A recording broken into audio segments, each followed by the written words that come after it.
En stond gisteren nog in de LVK-finale. CNC Alaaf.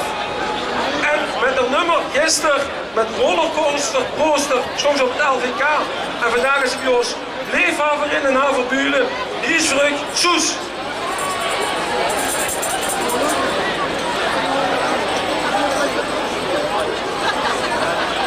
Zo, goedemiddag allemaal.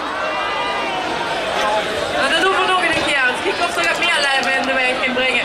Goedemiddag allemaal. Zo, kijk, wat een gezelligheid, wat een kleurrijk gebeuren hier. Zeg, we gaan aan de scouts zat, dus we gaan ineens een beetje gas geven. Die handjes in de logen aan, een beetje bewegen. We gaan er gewoon eigenlijk één groot feest van maken met z'n allen. En die komt in een eerste liedje rap erachteraan. Zet maar